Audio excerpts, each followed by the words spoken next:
Assalamualaikum warahmatullahi wabarakatuh. Cikgu harap semua anak murid cikgu sihat di rumah sana. Tajuk hari ini adalah menulis frasa dengan betul. Menulis frasa dengan betul. Apa itu maksud frasa? Frasa adalah gabungan dua atau lebih perkataan. Gabungan dua atau lebih perkataan.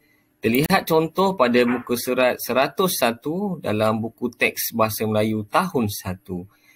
Di situ ada beberapa tugasan yang perlu diselesaikan, yang mana murid-murid kena tahu apa dia frasa yang sesuai untuk diletakkan berdasarkan gambar. Cikgu di sini ada kongsikan sedikit nota ataupun sedikit panduan bagaimana kita nak menyiapkan tugasan tersebut. Untuk gambar yang pertama, telah pun diberi jawapan di sana. Seorang keluarga ataupun sebuah keluarga sedang melihat cahaya matahari terbit menggunakan mata. Deria yang digunakan adalah mata. Kemudian gabungan dua perkataan tadi untuk membentuk frasa adalah deria satu perkataan, lihat satu perkataan. Jadilah frasa yang digabungkan dua perkataan tadi, deria, lihat. Ini yang pertama. Yang kedua, gambar seorang murid sedang menghidu bau bunga. Menghidu bau bunga. Okey, yang ini menggunakan hidung. Jadi, frasa yang sesuai di sini adalah deria bau. Deria bau. Perkataan pertama deria, perkataan kedua bau. Jadi gabungkan dua perkataan ini menjadi frasa. Seterusnya, seorang murid sedang mendengar radio. Mendengar radio. Jadi menggunakan telinga. Frasa yang sesuai adalah perkataan pertama deria, perkataan kedua dengar. Frasa yang sesuai adalah deria, dengar. Seterusnya, seorang murid sedang makan ubat. Makan ubat menggunakan apa? Menggunakan tangan untuk masukkan ubat ke dalam mulut dan menggunakan lidah untuk merasa. Jadi frasa yang digunakan di sini adalah perkataan pertama deria, perkataan kedua rasa. Deria, rasa. Deria, rasa. Seterusnya yang terakhir, seorang murid sedang memegang seekor kucing menggunakan tangan, jadi deria sentuhan.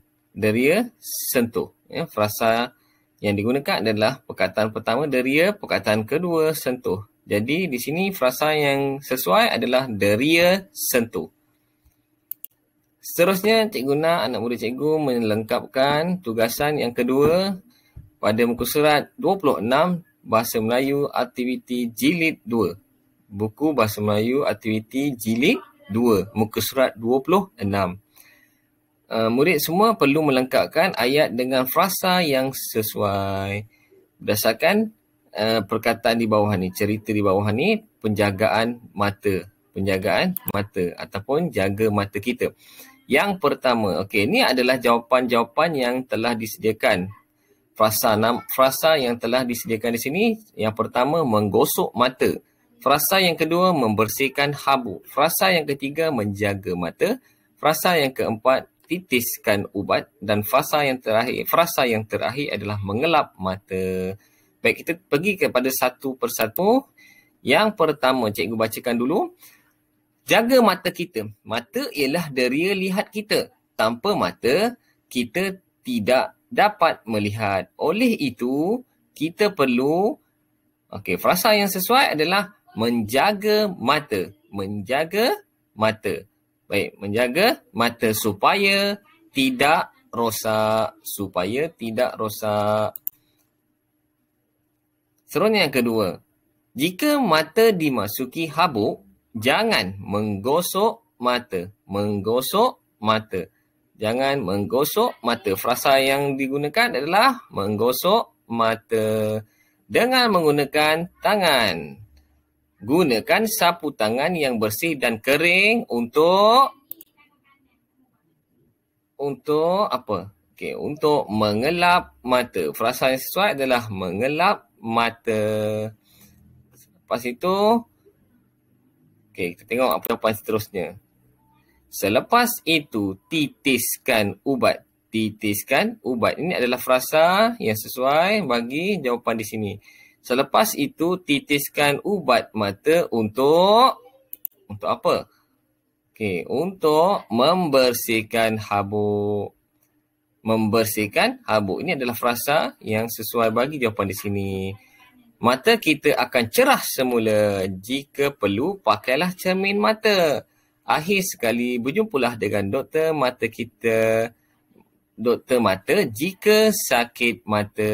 Okey. Cikgu harap semua dapat menyiapkan tugasan pada hari ini. Terima kasih. Jumpa lagi. Assalamualaikum.